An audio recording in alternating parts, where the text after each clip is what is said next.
En d'autres circonstances, certaines pépites auraient pu faire le bonheur d'une sélection africaine. Ils ont pourtant choisi de jouer pour leur pays d'adoption ou de naissance. Installez-vous confortablement car aujourd'hui je vais vous présenter le top 10 des nouvelles pépites qui ont refusé l'Afrique. Avant de commencer, voici la question du jour. Quelle nation a remporté la seule Coupe du Monde organisée sur le sol africain? Option 1, le Brésil. Option 2, la France. Option 3, l'Espagne. Option 4, l'Allemagne. Laissez votre réponse dans les commentaires. Je vous donne la bonne réponse à la fin de la vidéo.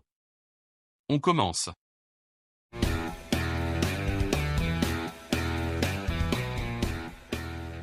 Voici le top 10 des nouvelles pépites qui ont refusé de jouer pour les sélections africaines. 10. Luc Mété.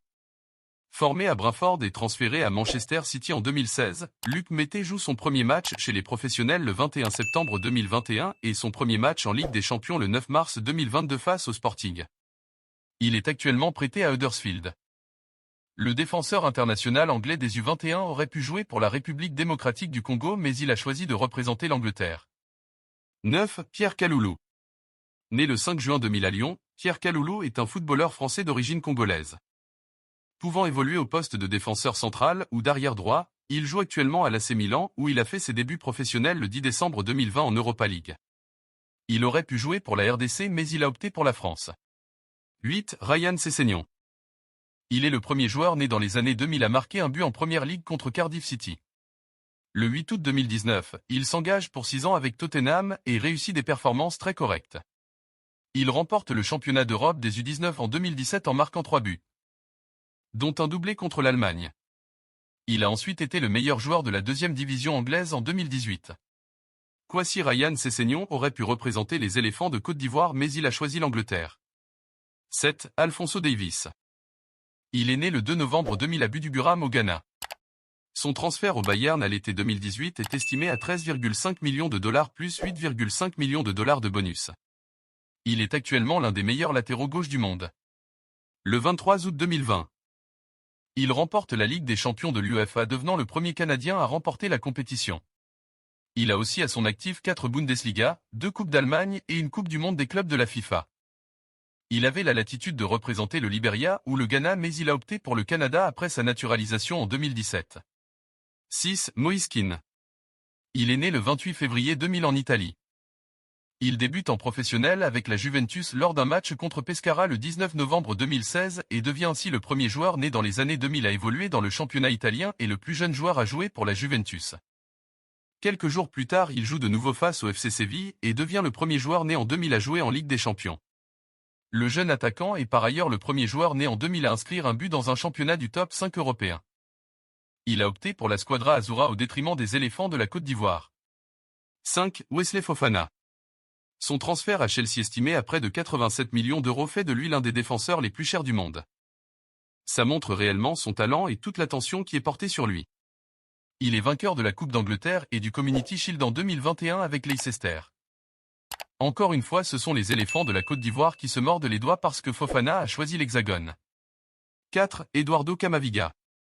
Être un joueur essentiel du Grand Real Madrid à bas âge n'est pas donné à tous les joueurs aussi talentueux qu'ils soient.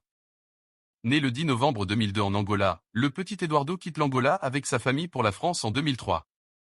En août 2021, il signe un contrat jusqu'en 2027 avec le Real Madrid dont le montant du transfert est estimé à 45 millions d'euros et a déjà remporté la prestigieuse Ligue des Champions et la Liga. Détenant les nationalités de l'Angola et de la République démocratique du Congo.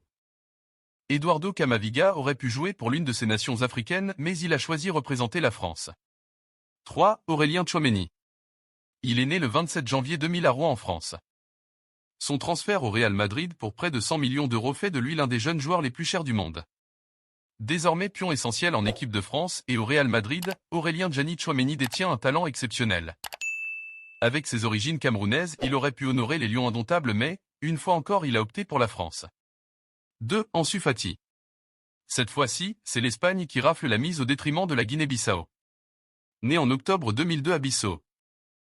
Ansuman Vieira Fati est un pur produit de la Masia, le prestigieux centre de formation du FC Barcelone et est déjà comparé au grand Lionel Messi. Il a d'ailleurs hérité du mythique numéro 10 de l'Argentin. Le 6 septembre 2020, il devient le plus jeune buteur de l'équipe d'Espagne à l'âge de 17 ans et 311 jours. Le 24 octobre 2020, il devient le plus jeune buteur du Classico. Sur le plan personnel, Fati est nommé au Golden Boy en 2019 et en décembre 2019.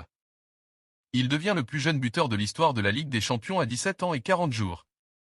Une grosse perte pour la Guinée-Bissau. 1. Kylian Mbappé. L'étendue du talent de Kylian Mbappé ne fait aucun doute. À seulement 23 ans, l'attaquant français est déjà l'un des candidats sérieux pour le Ballon d'Or. Le champion du monde 2018 a déjà marqué pas moins de 208 buts en 286 matchs joués. Meilleur joueur du championnat de France à plusieurs reprises. Il a aussi remporté le championnat d'Europe en 2016 et la Ligue des Nations en 2021. Avec ses origines africaines, Mbappé aurait pu jouer pour les Lions indomptables du Cameroun, mais il fait aujourd'hui les beaux jours des Bleus. La réponse à la question du jour est Espagne. En effet, c'est l'Espagne qui a remporté la Coupe du Monde 2010 en Afrique du Sud face aux Pays-Bas au terme d'une finale marquée par de nombreuses actions litigieuses et de nombreux cartons distribués. C'est Andrés Iniesta qui a marqué l'unique but de la rencontre à la 116e minute. C'est la fin de cette vidéo. Si tu as aimé, laisse un like et abonne-toi.